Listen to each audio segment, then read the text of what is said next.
ñeel itam mise en accusation bu ñaar ci ay ministres yu Macky Sall mu daal di nekk Abdoulaye Diouf Sarr Moussa Bocar Thiam waaye day mel ni assemblée démb ban doon saytu mooy bu ki nga xam ne moo nekk Moussa Bocar Thiam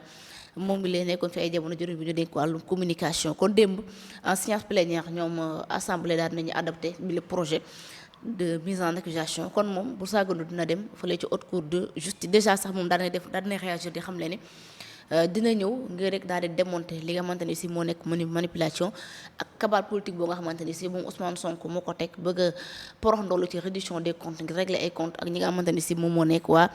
APR déjà moom nee na woon sax nekkul ci réew mi waaye dina daal di jël ay congé ci li nga xamante ni si moo nekk ab liggéeyam ngir ñëw daal di wuy si li nga xamante ni si moo nekk justice ci réew mi alors doyen je pense que là aussi benn acte la bu ñu war a saluer parce que nekkul ci réew mi su justice soxla la nga ñëw ci réew mais aussi tamit doyen nag nga jàngate reddition des comptes bi nga xamante ni si depuis lors ñu ngi jàpp ay nit mais ba léegi apporté gul li nga xamante ni si moo nekk ses fruits. waaw aji mën nañu wax ni maanaam defati nañu seen baax le régime pastéfien nga xam ni bañ fi nekkee ba léegi mi ngi tolloog ñaari at ci lii rek lañ leen gisee ci lii daal ils ont brillé dans ce domaine woo ay nit ci anam yoo xam ni teguñu ko ci yoon pour di leen fitnaal wala di leen bunduxutaal simplement teg ko rek ci lenn mooy adversité mais nag jàpp naa ni bi yoon moom ils sont vraiment mal tombés waaw parce que Moussa Bocar Thiam maître Moussa Bocar Thiam c'est un gros morceau c'est un non au-delà du fait qu'il soit un intellectuel de haute facture c'est un disons un avocat n'est-ce pas donc nit la koo xam ni àqam ak yelleefam pour damm ko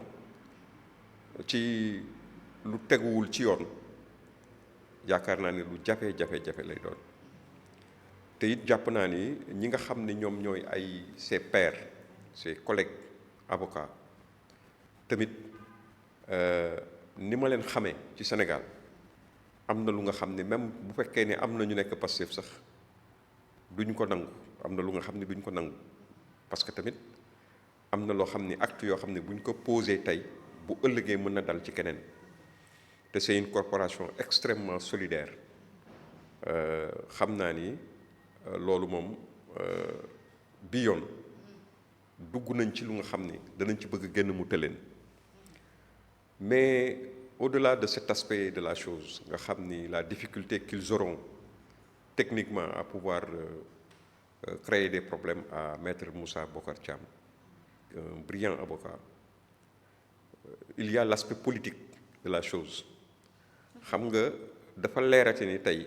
au Fouta notamment au Boseya surtout gis nañ ni jàpp nañu Farba Ngom nga xam ni Fouta depuis 2009 quasiment moom mooy jiite Alliance pour la République moo ko fa jiite au niveau du département de Matam ñu gis ni aussi de la région de Matam plutôt ñu gis ni malgré jàpp bi ñu ko jàpp aussi teewul sa base lui est restée fidèle te su fekkee ni base am resté na fidèle en grande partie mën naa wax ni taxawaayu maître Moussa Bocar Thiam daf ci impacté à 90% parce que taxawu na ko taxawu rakk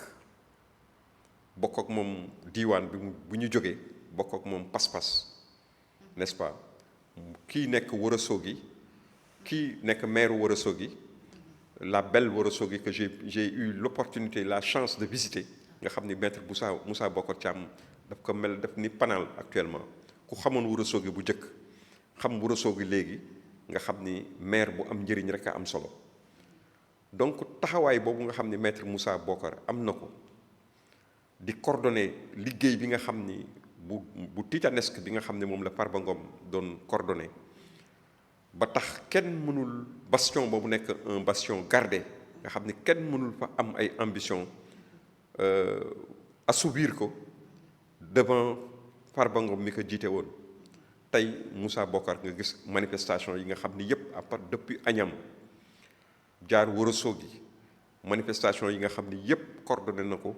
pour apporter le soutien de la population du Boseya, de l'ensemble du Boseya à Farba Ngom loolu lu leen tiital la. Donc encore une fois c'est un vivier électoral qui est visé qu'on veut ployer dañ ko bëgg dammat nangu ko foqati ko ci ñi nga xam ne jàpp nañ ni tant que ñooñu ñu ngi nekk en liberté tant que ñooñu ñu ngi ànd ak seen sago nekk ci biir population yi mënuñu fexe ba jël maanaam fexe ba nangu barab yooyu nga xam ne ci la ñu nekk. On l'a vu. loolu day firnde peut-être kon ñoom dañoo nekk victime ci li nga xam ne moo nekk seen base politique. Non, en fait, pas victime de leur base politique, parce que leur base politique leur sont fidèles. Quand on est victime de sa base, c'est quand la base te trahit. Donc, ils sont victimes d'un régime totalitaire. Okay. Ils sont régime d'une approche dictatoriale que Pastef veut imprimer dans ce pays et qui n'est pas possible. Okay. Maanaam gént la goo xam ni du réaliser wu mukk, c'est un rêve qu'ils ne réaliseront jamais parce que Sénégal dafa am nu mu tëddee. Okay. Donc moi je pense que par rapport à cette question de haute cour de justice, au-delà de l'illégalité ou de la démarche absolument illégale, de la démarche qui vraiment tranche avec lépp loo xam ne rek lu yoon la bu nga xam dañ koy tracer ci réew. Parce que yaakaar naa ni ministre de la République bala nga koy mën a traduire devant la haute cour de justice, mais faudrait-il que effectivement qu'il soit épinglé par un rapport. Ah ben. Mais aujourd'hui on a vu que ni aucun rapport, je dis bien, je pèse bien mes mots, aucun rapport n'épingle fondamentalement le maître Moussa Bokar Thiam. D'accord. Donc c'est un règlement de compte qu'ils sont en train encore de vouloir réaliser, faire. Mais ça ne passera pas aussi quoi. D'accord alors avant ko terminer ci loolu doyen code de justice bi day mel ni depuis loolu ñu ngi ciy wax ne dañ ko war a jooyante parce que buñ la jaxasee bu yóbbu amatoo issue de secours maanaam dootu mën a def li nga xamante ni si moo nekk recours ñu bëri jàpp nañ sax balaa ñu coo traduire kenn parce que ñoom Mansour Faye faral leen jaarale ñoom laaj jub entre autres dañu waroon a jooyante haute cour de justice ba nga xamante ni si képp ku fi bu yow di nga mën a am droit de recours nga xam ne dina yóbbu mandat de dépôt direct mais day mel ni boobu ba léegi ñi nga xamante ni moo nekk autorité dañoo am acte dañoo tànkam lu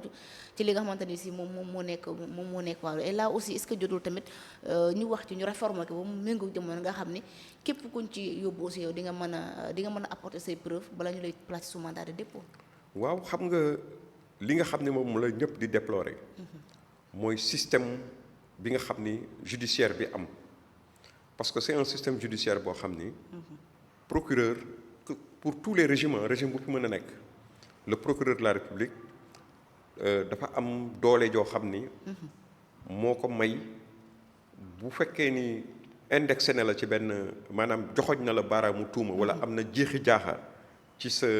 maanaam ni nga téye woon liñ la dénkoon bu la yóbboo ci kanamu juge mën na demander mandat de dépôt ci yeneen juridiction yi sax waxantuma la ak nag bii nga xam ni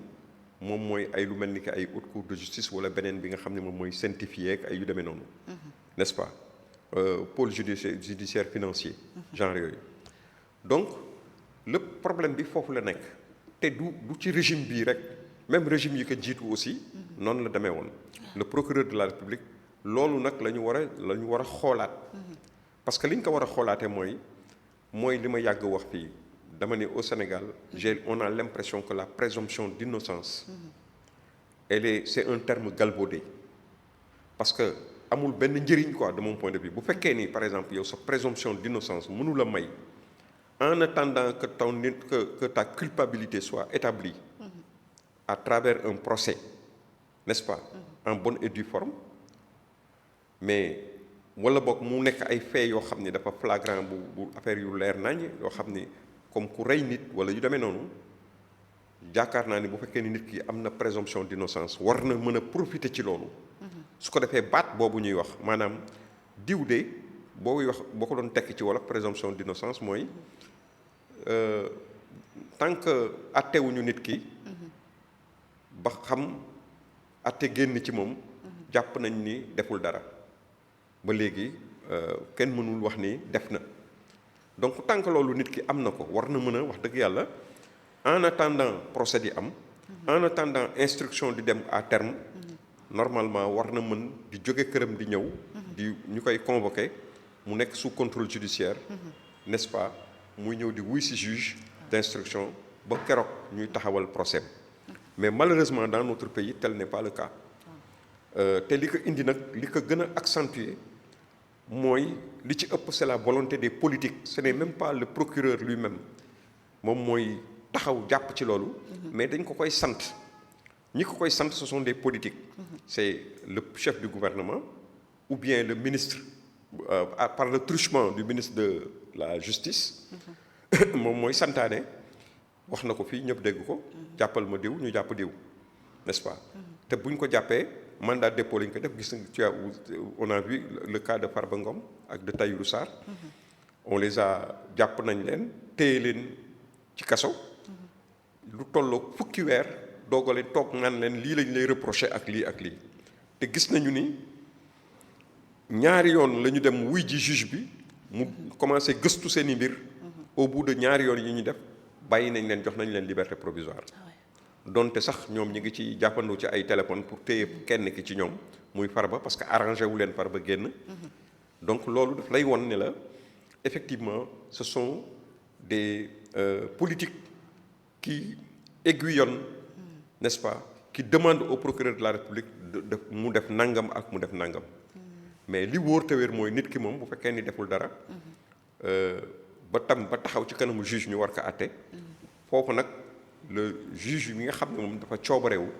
muy les juges du siège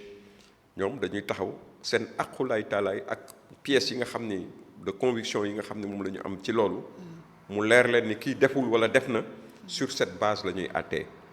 voilà donc li nga xam ne tey moom mooy li ñëpp di jooytu dans ce pays mooy que le procureur de la République mu arrêté nekk sous les ordres du ministre de la Justice tant que mi ngi nekk ci sous les ordres du ministre de la Justice ministre de la Justice bi bu bëggee jàpp kenn nga xam ni c'est un politique n'est-ce pas dañ ko koy sant ne que diwkat bëgg nañ ñu jàpp nga jàpp ko en attendant ñuy seet et cetera day daal di jox kooku ndigal nekk diw nañu lëñtu affaire am en attendant ñuy affaire am ñu ci xam dara dañ ko jël yóbbu ko mandat dépôt su ko defee day nekk mandat dépôt ñu téye jàmbur ci lu nga xam ni vraiment amul fenn sur aucune base normale bu nga xam ni teg nañ ko ci waaw c'est malheureux mais c'est ça doy na waar merci beaucoup Diomaye alors autre point bu ñuy waxtaanee ci actualité bi bokk na ci mu daal di nekk ndaje bi nga xam ni